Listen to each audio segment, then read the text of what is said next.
Assalamualaikum warahmatullahi wabarakatuh. Nama saya Nindya Oktaviana, NIM 20510300006 dari kelas AKS 4. Di sini saya akan menjawab dari beberapa soal UTS Audit 1.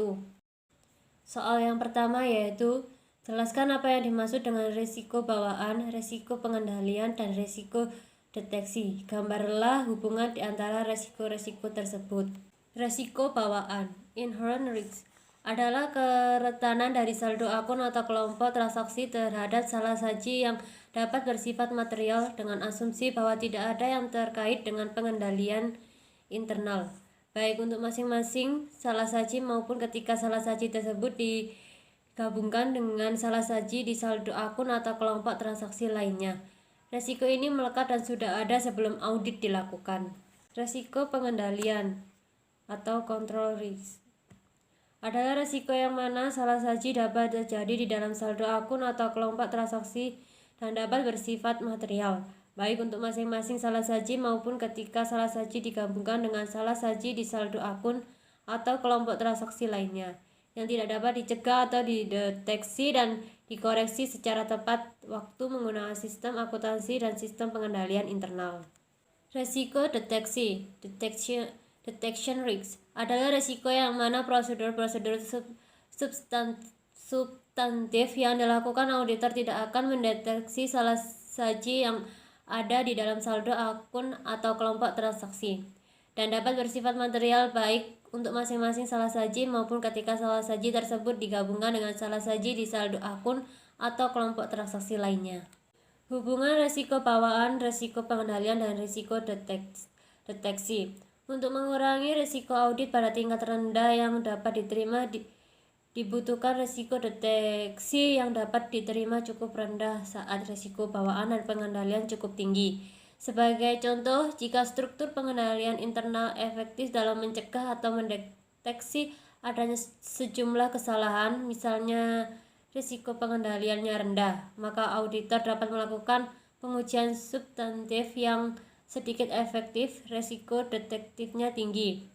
Alternatifnya, jika saldo akun lebih rendah terhadap kemungkinan salah saji, risiko bawaannya lebih tinggi, maka auditor harus menerapkan prosedur-prosedur pengujian substantif yang lebih efektif.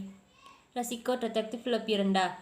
Ringkasnya, lebih tinggi penilaian risiko bawaan dan risiko pengendalian, maka auditor harus memperoleh banyak bukti audit dari prosedur-prosedur substantif yang dilakukan.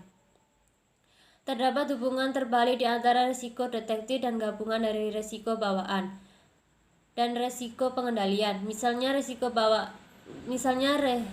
bawaan dan pengendalian cukup tinggi, kebutuhan risiko deteksi yang dapat diterima cukup rendah untuk mengurangi risiko audit pada tingkat rendah yang dapat diterima. Selanjutnya, nomor 2. Sebutkan hal-hal yang dipertimbangkan oleh auditor dalam menentukan imbalan jasa profesional, kemudian dijelaskan apa yang dimaksud dengan lowballing. Hal-hal yang harus dipertimbangkan saat menentukan imbalan jasa profesional audit. Yang pertama, keterampilan dan pengetahuan yang diperlukan. Kedua, tingkat pelatihan dan pengalaman dari pihak-pihak yang terlibat saat melakukan jasa profesional. 3. Waktu yang diperlukan. 4. Besarnya tanggung jawab saat melakukan jasa-jasa audit.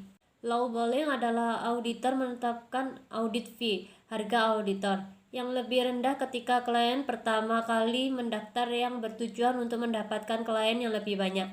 Kegiatan ini bukan merupakan tindakan yang tidak etis, namun mungkin terdapat sejumlah ancaman terhadap kepatuhan atas prinsip-prinsip dasar yang timbul dari besarnya tingkat imbalan jasa yang ditawarkan. Selanjutnya, nomor 3. Mengapa kode etik profesi akuntan atau kode etik akuntan Indonesia publik itu diperlukan, baik untuk akuntan publik atau akuntan internal? Karena dengan adanya kode etik, akuntan dapat meningkatkan profesi akuntan publik di Indonesia, terutama dalam meningkatkan kompetensi, kualitas, daya saing, dan profesionalisme akuntan publik, sehingga profesi akuntan publik di Indonesia dapat selalu mengikuti dan memenuhi tuntutan perkembangan zaman. Sekian dari jawaban UTS saya. Wassalamualaikum warahmatullahi wabarakatuh.